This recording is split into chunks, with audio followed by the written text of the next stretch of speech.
order, disorder, anarchy, and hierarchy.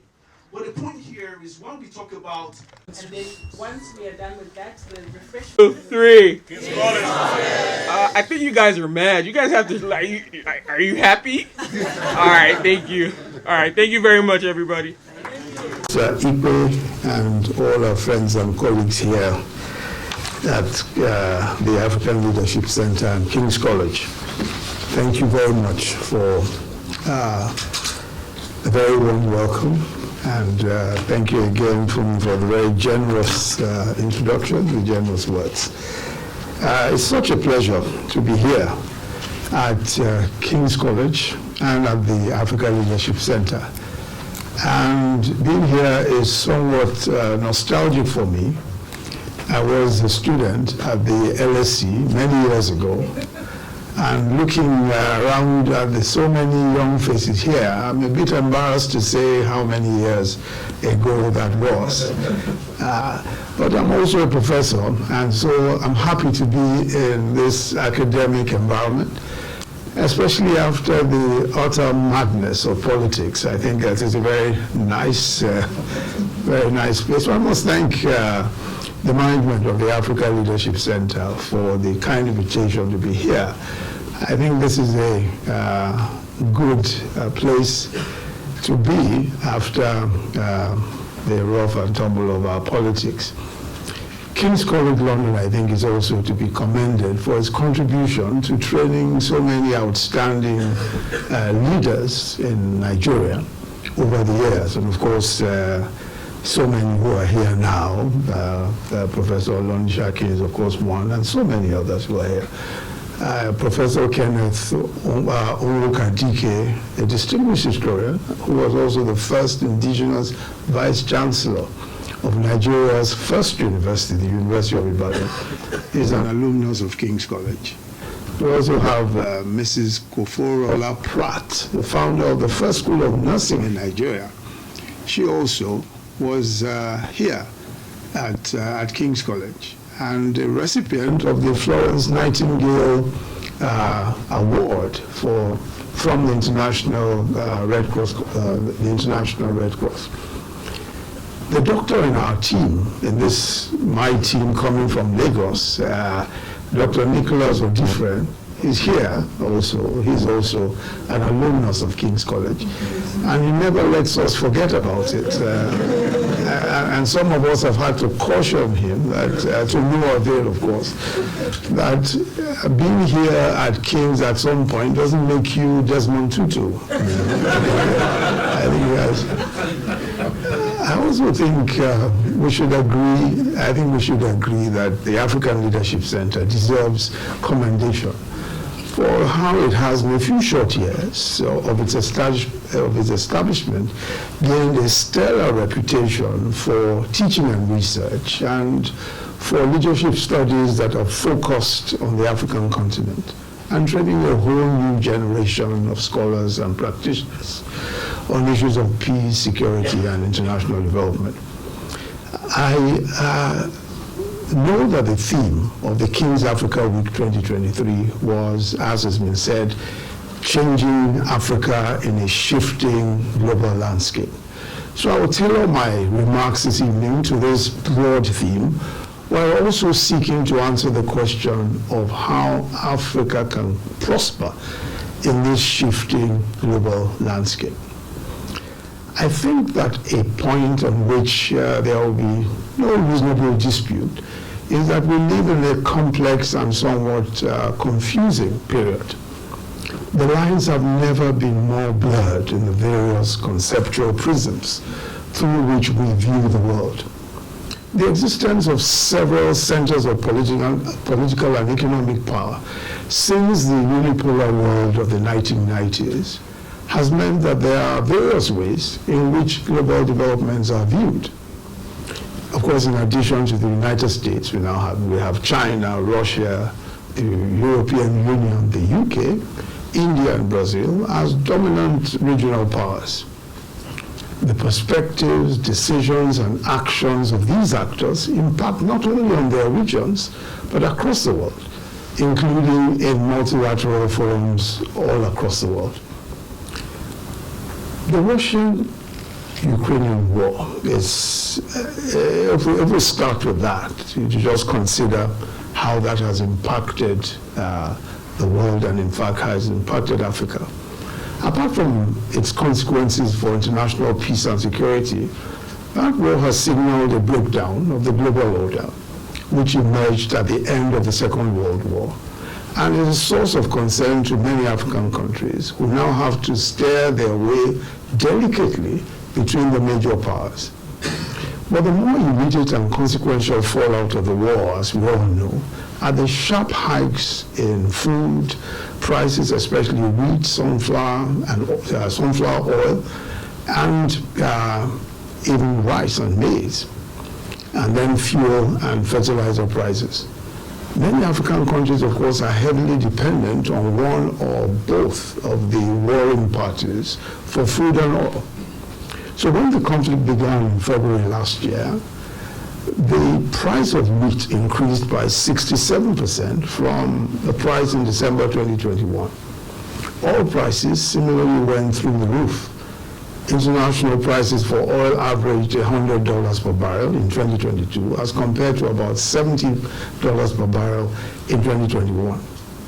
And then also, given that key manufacturing countries are oil importers, higher oil prices invariably translated to higher prices for manufactured products as well.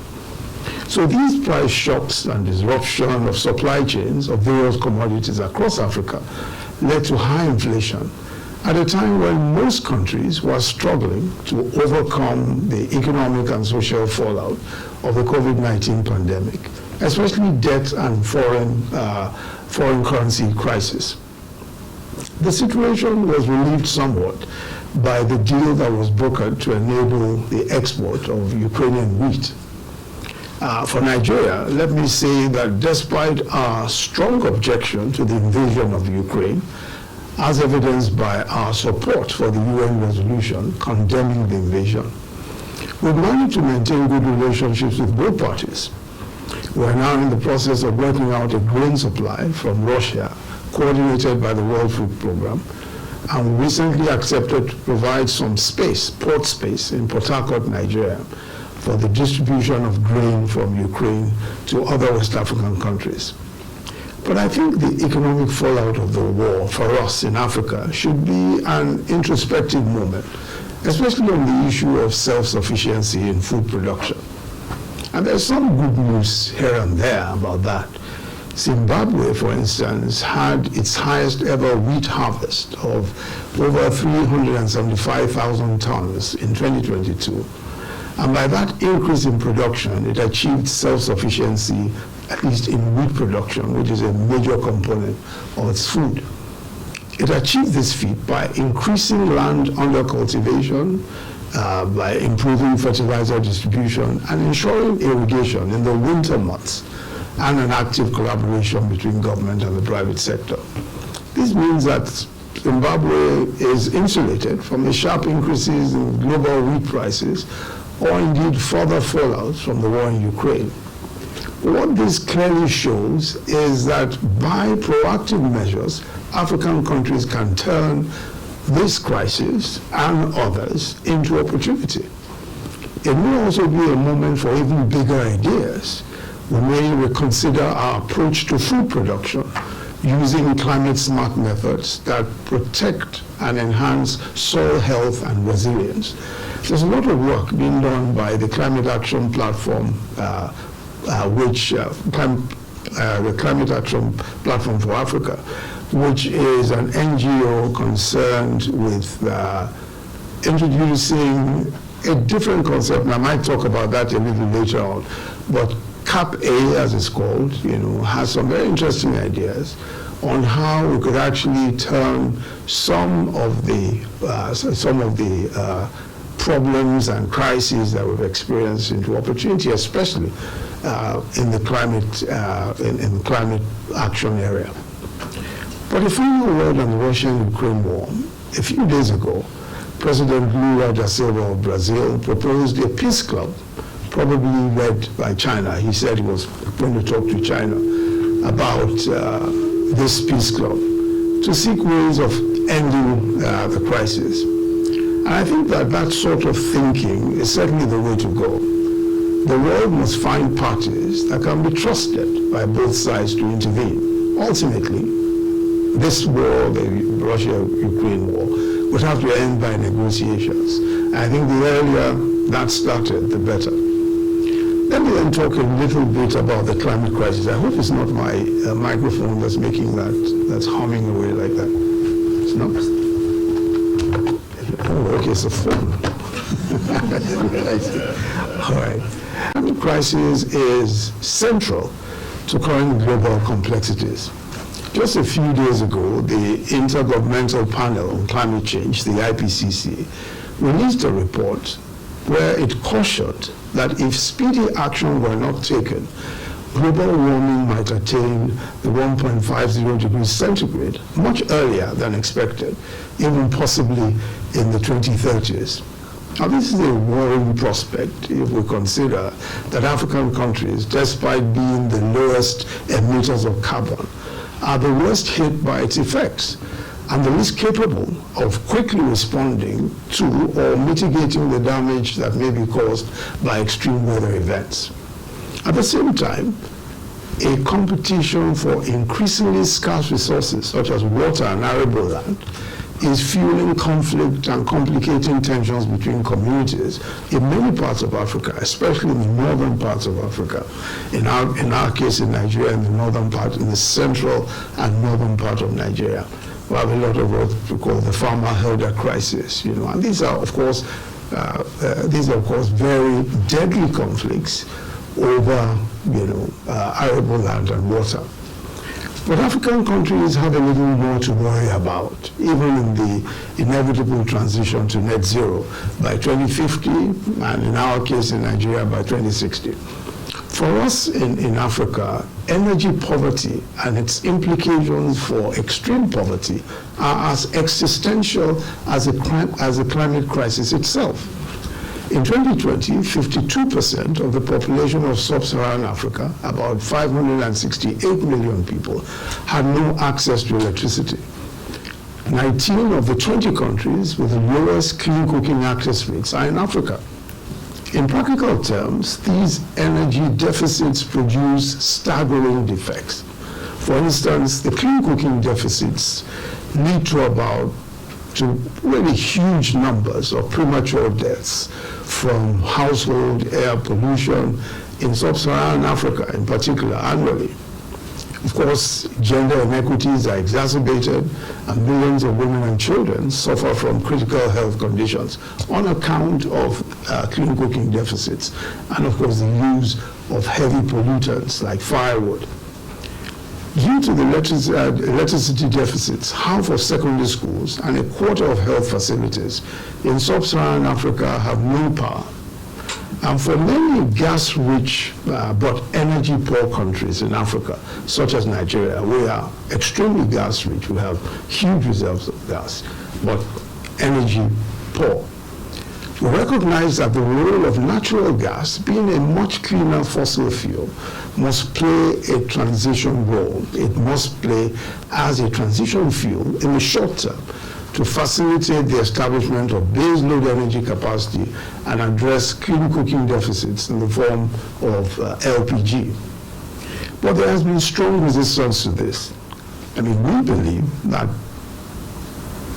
not just because we're gas rich, but because gas is much, much cleaner fossil fuel. We believe that gas must be transition fuel for us.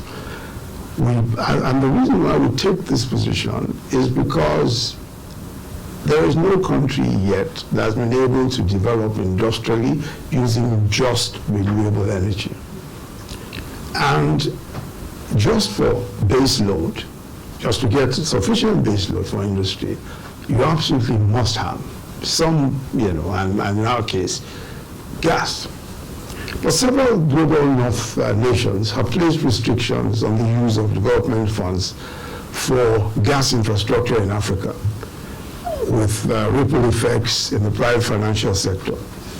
Well, I think it's just important to explain this a bit, you know. So there are countries, so the global north, the global northern countries argue that gas projects in Africa should not be funded anymore. And the reason, of course, is that this is seen, I think I know how to do this now. Okay. The reason, of course, is that this is seen as, in some ways, a hindrance or to net zero by 2050. While some others, the US and others, have created exceptions in their policies, you know, the intended flexibility is not yet clear. So clearly, limiting the development of domestic gas projects, which is a critical energy transition pathway for Africa, in our opinion, of course, violates the principles of equity and justice, and of course poses challenges for African nations, while in truth making an insignificant dent in global emissions. Even if we triple electricity consumption in African countries, aside from South Africa, solely using natural gas, this would just add 0.6% to global emissions. But and really, when you look at this, you know, especially in relation to what can happen to poverty using gas as transition fuel, and the dramatic changes that could have on livelihoods and lives in sub-Saharan Africa in particular, we think that it's only fair to argue that gas and gas projects in Africa ought to continue to be funded by, you know, by the multilaterals and by Europe and US and the US. But Africa can also lead, in my view, a revolutionary approach to climate change, one that recognizes climate action as the job engine for Africa. James Wangi and his colleagues at Climate Action Platform for Africa have presented this compelling point of view. They argue that instead of pushing the narrative of Africa as a victim and or insisting on business as usual growth, which would make Africa eventually a big future emitter, especially as doubling population and possibly even quintupling of income per capita could propel Africa to the top of the emitter league tables in the coming decades. Africa should instead lead the way in tackling climate change by leveraging on its renewable energy potential, young workforce, green energy, green manufacturing. In other words, Africa can provide jobs for millions of its young people. It can prosper. It can lead in the fight against climate change by becoming the green or carbon-free civilization. And we have the comparative advantage to do so. I think that this is an interesting proposition. And I think that just looking at all of the components of it, of course, we won't have the time to do so today. Of the world were quitting regional integration agreements, etc. African countries were building on the Pan-African legacy of leaders like Kwame Nkrumah to establish a continental market. And I think that the AfCFTA will overcome the constraints of Africa's small, fragmented markets. And it will have significant impact on commerce within the continent, both in goods and services. And this will be particularly so if adequate attention is paid to building regional value chains within the continent. And so I think, you know, just looking at the possibilities for the AfCFTA, they're huge. And I'm glad to say that a lot of work is being done today to ensure that the market is as robust as it was planned. And one expects that the participation of African countries, it has almost 100% subscription, will make this truly, you know, a model regional market.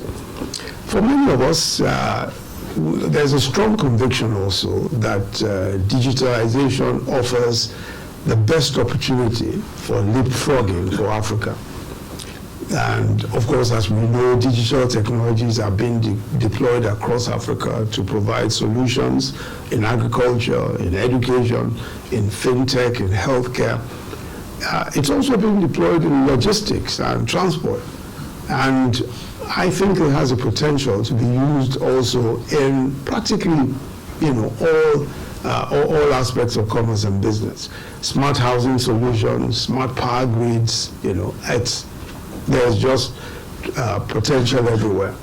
The story of mobile telephony, for instance, has provided a platform for the use of digital technologies in daily lives in Africa.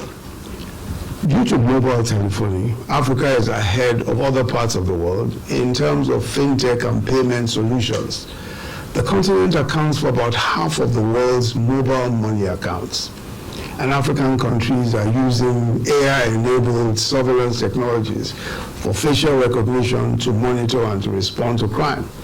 Perhaps even better known, I'm sure that many of us are familiar with the use of drones to deliver medicines in Rwanda, and I think there's some effort to do that also in Ghana. Such is the impact that this has had, that digitization has had, that just since 2016, and despite 2 recessions in Nigeria, and even a global pandemic, 6 technology startups have achieved the status of unicorns. In other words, companies that are valued at over $1 billion. So there's great potential and, of course, a lot of hard work going on there. Another great resource, which I believe will enable Africa to cope with a rapidly changing world, is our diaspora. And I think that instead of lamenting the brain drain, which admittedly is costly, Africa should organize itself to take advantage of its diaspora, some of whom, of course, are here in this audience. And I'm not about to suggest that you should all ship home or anything like that, because I see a few apprehensive-looking faces around here. I think that African diaspora, and of course, African diaspora is substantial. I mean, we already see remittances in the order of 96 billion and so on and so forth in, even just in sub-Saharan Africa. But the African diaspora is a major source of strength. And they have also, in several instances, offered themselves for public service, which is, in my view, is also very important. However, I see the diaspora as our vanguard for keeping up with the rest of the world. Our diaspora is a secret weapon.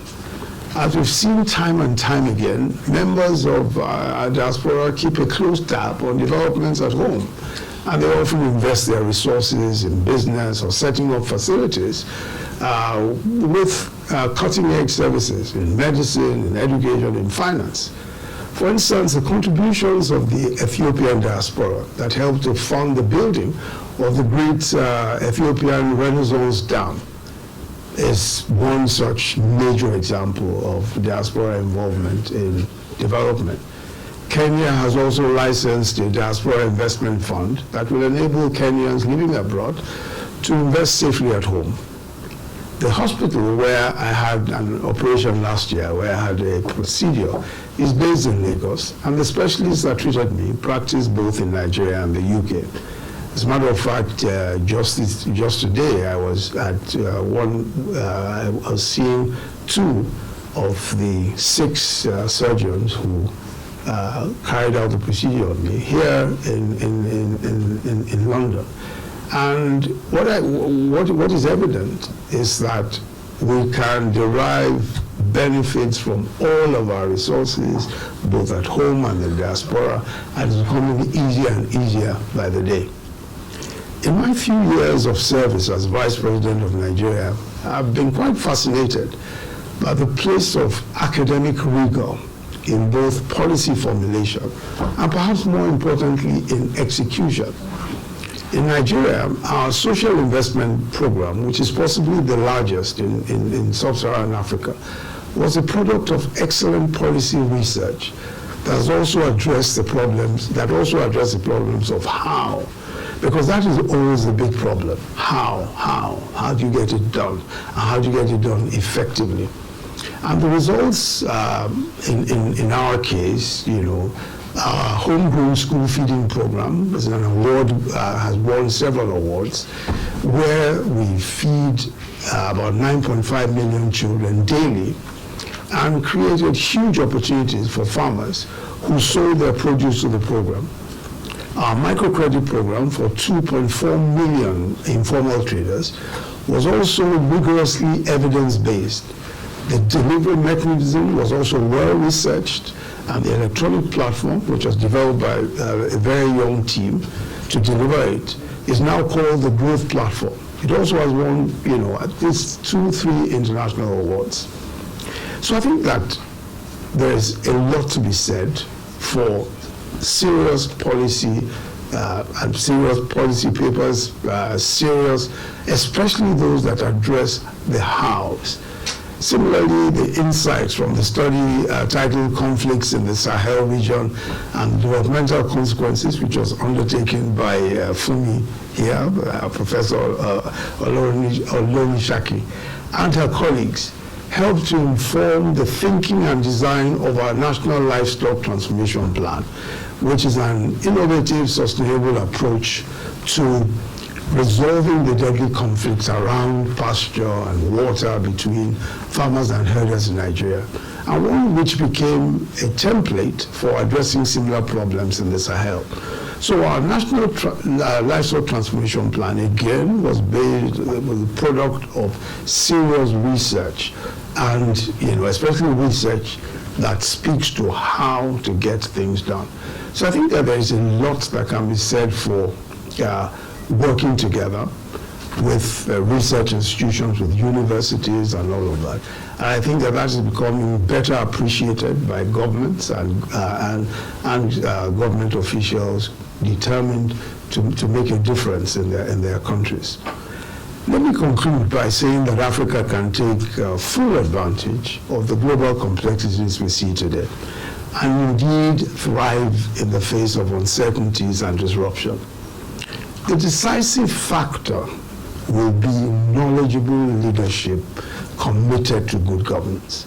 Knowledgeable leadership committed to good governance. Indeed, if you asked me, 3 things that would determine our ability to turn the problems and complexities of our continent around for good, I will say 1, knowledgeable leadership committed to good governance, 2, knowledgeable leadership committed to good governance, and you can guess 3, knowledgeable leadership committed to good governance.